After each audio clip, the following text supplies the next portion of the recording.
Assalamualaikum warahmatullahi wabarakatuh. Saya Ahmad Al-Farobi, mahasiswa FK Unisula Angkatan 2018, modul reproduksi SBT13.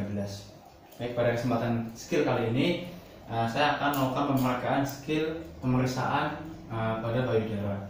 Nah, sebelum kita mulai pemeriksaannya, kita minta inform konsen terlebih dahulu kepada pasien, kemudian kita jelaskan kepada pasien apa tujuan dari tindakan ini atau pemeriksaan ini. Assalamualaikum Ibu, saya dengan Dr. Al-Farobi. Ibu, saya izin untuk melakukan pemeriksaan fisik pada payudara Ibu. Nah, adapun tujuan pemeriksaan ini adalah supaya saya mengetahui ada atau tidaknya kelainan pada payudara Ibu. Apakah Ibu bersedia? Oke. Ibu, mohon maaf, tadi ketika datang ke sini, apakah ditemani oleh anggota keluarga atau sendirian saja? Apabila ditemani oleh anggota keluarga, maka bisa dipersilahkan untuk masuk dan menemani Ibu. Maka apabila Ibu hanya sendirian, maka di sini kami hadirkan perawat sebagai saksi yang nanti akan mengawasi saya selama melakukan pemeriksaan kepada Ibu, dan supaya Ibu nanti merasa lebih aman dan nyaman. Seperti itu, nggih?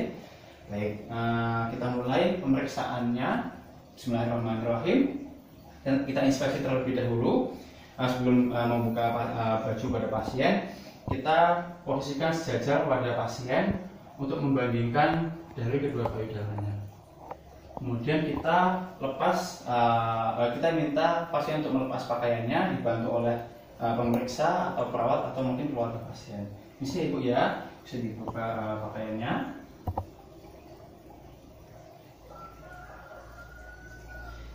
Ini.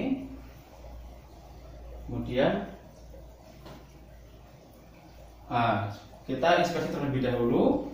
Untuk simetrisitasnya kita bandingkan antara payudara kanan dan kiri, apakah ukurannya sama atau mungkin ada salah satu yang lebih besar atau lebih kecil satu sama lain.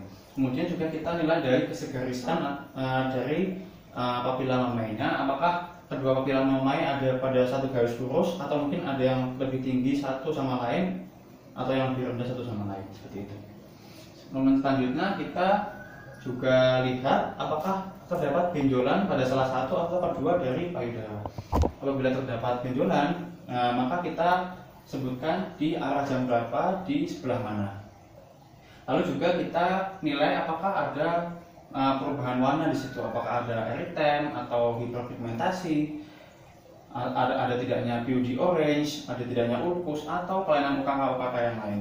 Nah, kemudian kita periksa dari mobilitas payudara pasien dengan 3 posisi. Yang pertama, posisi seperti ini, telapak tangan berada di belakang kepala. Bisa ikut saya Ibu seperti ini. Baik, dan bisa Ibu ya. Kita posisikan pasien sejajar dengan pemeriksa.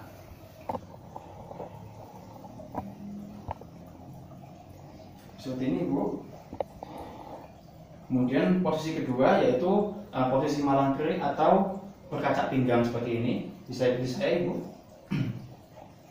Kemudian posisi yang terakhir adalah kita minta pasien untuk menunduk sedikit dan membentangkan kedua tangannya 90 derajat seperti ini. Ikuti saya Ibu ya. Ini. Baik. Lalu dari pemeriksaan tadi kita nilai pada papila mamai apakah terdapat inversi atau retraksi. Lalu juga kita lihat apakah keluar discharge pada papila mamai, baik yang mana itu tanpa manipulasi atau tanpa diapa-apain. Kemudian juga kita nilai ada tidaknya perubahan warna pada papila mamai. Selanjutnya kita lakukan palpasi. Nah, sebelum kita lakukan palpasi, kita cuci tangan terlebih dahulu.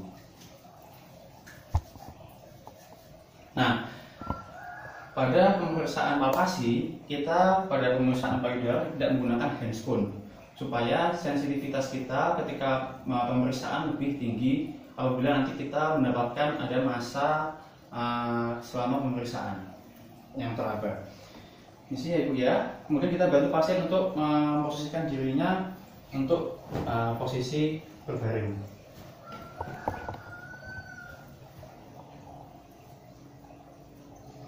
Bisa Ibu ya. Kemudian kita minta pasien posisinya telapak tangan berada di belakang kepala. Seperti ini ya Bu ya. Isi. Kita tutup pada bagian yang tidak diperiksa.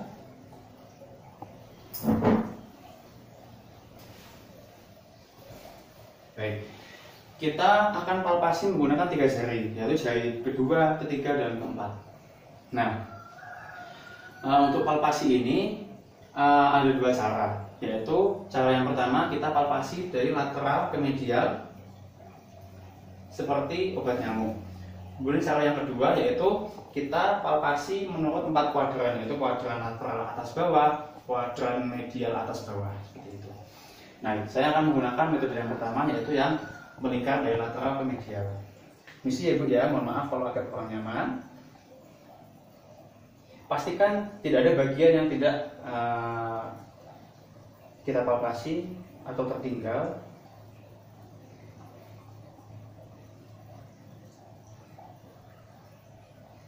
Kemudian pada sisi kontralateralnya juga, misi Bu ya. Pastikan tidak ada bagian yang tertinggal untuk dipalpasi. Nah, kemudian kita lakukan pemencatan sedikit pada papila mamae dengan 2 jari, yaitu ibu jari dan tunjuk. Kemudian kita tanyakan kepada ibu, apakah merasa sakit? Baik. Adapun yang kita nilai dari kita pencet pada papila mamae-nya adalah kita nilai apakah ada discharge yang keluar dari papila mamae. Apabila ada discharge yang keluar, maka kita nilai juga dia warnanya apa, kemudian yang keluar berupa apa, entah itu pus, bisa darah, dan lain sebagainya. Lalu juga ketika kita lakukan palpasi tadi secara menyeluruh pada seluruh lapang payudara, kita juga interpretasikan ada tidaknya massa atau benjolan yang teraba. Nah, apabila terdapat massa atau benjolan yang teraba, kita interpretasikan massanya itu ada di payudara sebelah mana, di arah jam berapa. Nah, kemudian ukurannya seperti apa, besar kecilnya berapa senti, kemudian bentuknya bagaimana, reguler atau irreguler. Kalau reguler dia bentuknya bulat atau lonjong. Kemudian juga permukaannya atau surface-nya dia licin atau tidak.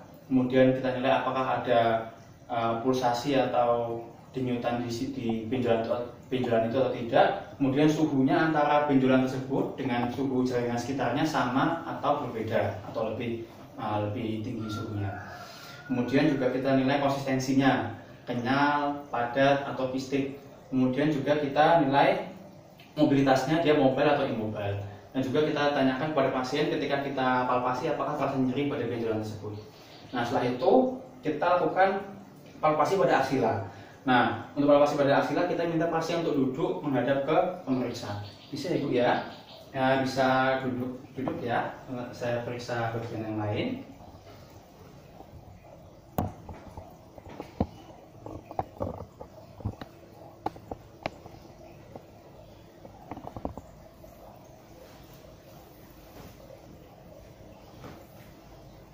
Baik, pertama kita mulai dari aksila kanan terlebih dahulu.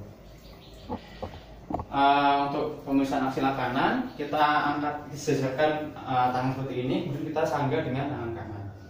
Lalu kita lakukan palpasi pada aksila. Nah, yang kita nilai dari palpasi aksila ini adalah kita nilai ada atau tidaknya jaringan limfonodi yang teraba. Nah, apabila teraba, maka kita nilai ada berapa yang teraba, ada berapa, kemudian ukurannya bagaimana, besar atau kecil. Kemudian kita nilai konsistensinya, dia bagaimana, padat atau kenyal atau kistik. Kemudian juga kita nilai dia mobilitasnya, dia mobil atau tidak. Kemudian kita tanyakan juga apakah nyeri ketika ditekan. Bu, apakah terasa nyeri? Tidak. Kemudian kita lakukan pada kontralateralnya, pada aksila kiri juga. Sama, interpretasinya sama seperti tadi yang saya sebutkan di aksila kanan.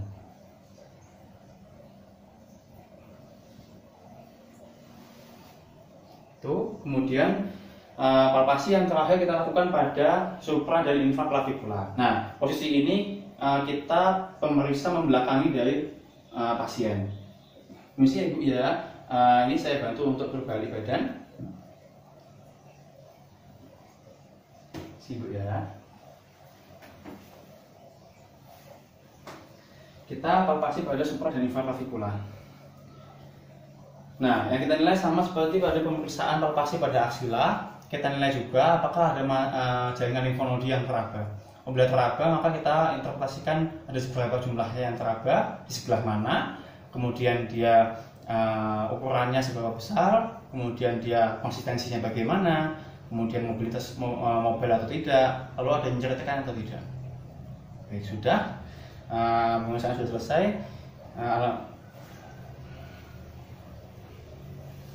Silakan Ibu, bisa dipakai kembali pakaiannya.